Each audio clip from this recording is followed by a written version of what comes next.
네, 안녕하세요. 반갑습니다. 주식 잘 알려주는 동네 백수 오빠의 칼리 전문가입니다. 자, 이번 한 주 브리핑 가져가 보면요. 좀 엇갈리는 흐름 자체를 지금 일단 단기적으로 좀 보여주고 있습니다. 뭐, 일라이릴리 같은 경우는 실적, 호실적 발표에 대한 내용 자체, 대신에 이제 좀 M7들은 좀 극명하게 좀 갈리면서 오히려 이제 좀 하락에 대한 지속성을 보여줄 수 있었던 한 주였는데, 그나마 지금 일단 아마존, 애플 등의 지금 일단 좀 반등 흐름 자체를 가져가고 있는 모습입니다. 사실 지금 현재 목요일에서 금요일 넘어가는 새벽 시간대 시장 추가적인 반등 보여주면서 지금 좀 업데이트된 내용 자체는 아니지만 오히려 이제 좀 변동성은 있을 거예요. 그래서 금요일 마감까지 해서 한 주간에 대한 내용 자체는 조금 차이가 있을 수 있습니다. 자, 지금 현재 시장 자체가 반등을 보여주고 있는데, 자, 돌아선 트럼프. 트럼프가 지금 일단 중국과 매우 잘 되고 있다며 협상 진전에 대한 시사를 했는데, 중국이 협상하지 않으면 미국이 숫자를 결정할 것, 이런 얘기를 했습니다. 그런데 이제 좀 중국 쪽에서 나와주는 이슈나 내용 자체로 본다라고 하면, 현재 뭐 사실 협의되고 있는 내용 자체는 그렇게까지 없다라는 내용 자체 가져오면서, 아직까지는 조금 이 내용 자체가 좀 카더라일 가능성은 있다라고 보시면 좋을 것 같아요. 자, 그 외적으로 일단 파월 연준의장 해고에 대한 내용 자체도 가져오면서 시장이 좀 또 변동성을 키웠어요. 근데 이제 파월 연준의장 해고는 고려하지 않는다. 다만 그가 좀 더 빠르게 움직이길 바랄 뿐. 진짜 좀 너무합니다. 최근에는 좀 수일기를 정말 잘한다라는 생각을 했었다가 오히려 지금 하는 행동이나 내용 자체를 본다라고 하면 그냥 지금 좀 일일 피하는 내용 자체를 너무 크게 가져간다. 일단 한 나라의 수장이 지금 사실 발언에 대한 내용 자체에서 무게감이 실리는데 뭐 이 정책 했다가 지금 채권금리가 너무 급등해 일단 좀 틀어 다시 처음부터 다시 시작하자. 자, 앞에 거 NG 없었던 거야. 이런 식으로 지금 좀 가져가다 보니까 양치기 소년이 될 수가 있는 거고요. 그 다음에 또 어떻게 보면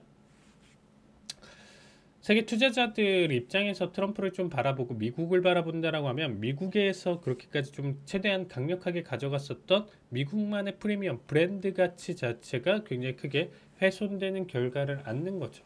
나중에는 어떠한 얘기를 이빨린 얘기를 한다라고 하더라도 시장의 상승을 일으킬 수 없는 그런 지경까지 놓일 수 있다라는 거예요. 오히려 중국이나 유럽보다도 못하는 수준까지 떨어질 수 있다라는 거죠.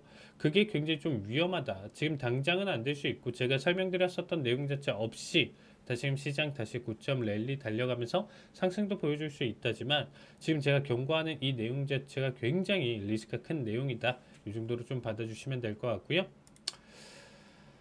자, 지금은 연준은 현재 금리 인하에 대한 내용 자체, 금리를 내려야 한다. 지금이 적기다. 이런 얘기를 했어요. 근데 절대 지금 어설프게 금리 내리다가는 뭐 인플레이션도 안 잡히고 침체는 침체대로 가져가면서 이도저도 안 되는 상황으로 바뀔 수가 있어요. 파월은 지금 올바른 선택을 하고 있다. 저는 이렇게 생각하고 있습니다. 어디까지나 지극히 제 개인적인 생각인데 파월 의장은 지금 현재 하는 연준의 스탠스 자체는 지금 금리 동결이 저는 맞다라고 생각해요. 어쨌든 변화는 있을 수 있고요. 여기에 따라서 시장 변동성 봐주시면 될 것 같습니다. 동결이 근본인 거고 거기에 따라서 트럼프가 지금 계속 앙탈을 부리고 있다라고 밖에 보여주고 있지는 않은 상황이에요. 거기에 따라서 일단은 아까도 설명드렸었지만 중국 자체는 사실 무근이고 아직까지는 아무것도 없다. 월스트리트 저널 같은 경우는 대중 관심을 145%에서 절반가량 인하할 것이다라고 전망을 하고 있는데 이거마저도 아직까지는 카더라고 우리가 조금 더 신중하게 계속 손바닥 뒤집듯이 말을 바꾸고 있는 시점이다 보니까 우리가 조금 더 지켜볼 필요는 있다라고 생각하고 있습니다. 자, 재밌는 거는 자, 테슬라 실적이 완전히 박살났어요.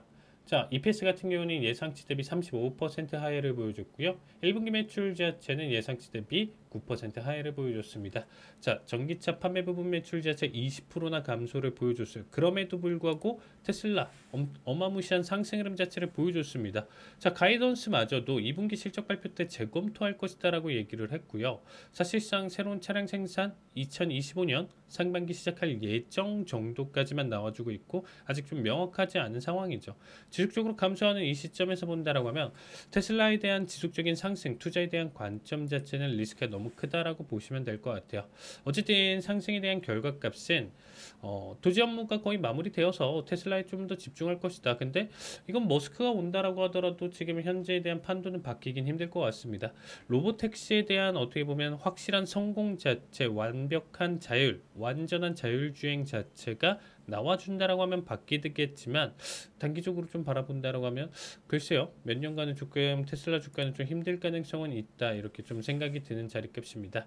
자, 일단은 PMI 지표가 나와줬는데 S&P 글로벌 기준으로 자, 제조업 서비스업이 이제 좀 나왔었던 합성 PMI는 51.2가 나왔고요. 저는 53.5 대비 하락했고 16개월 최저치를 기록했습니다. 서비스 PMI 자체도 전월 54.4 대비 하락을 보여줬고요. 제조업 PMI는 지금 50.7, 전월 50.2 대비 소폭 개선된 모습을 보여주고 있어요. 전반적으로 50 이상 수치를 보여줬지만 서비스나 이제 좀 합성 같은 경우는 같이 합쳐진 거기 때문에 여기에 대한 지금 서비스 낙폭에 따른 내용 자체를 받아준 거라고 보시면 될 것 같고요. 이전에 대한 데이터 기준점에서 좀 반대 흐름 자체를 가져오고 있죠. 서비스 상승했었던 거 하락했고 하락했었던 제조업 소폭 상승 흐름 자체 가져왔다라는 거. 어쨌든 50 이상에 대한 수치 자체는 그래도 나쁘진 않다. 아직까지는 지금 현재 지표상 내용 자체를 놓고 본다고 하면 아직까지는 견고한 상황이라고 보시면 좋을 것 같습니다.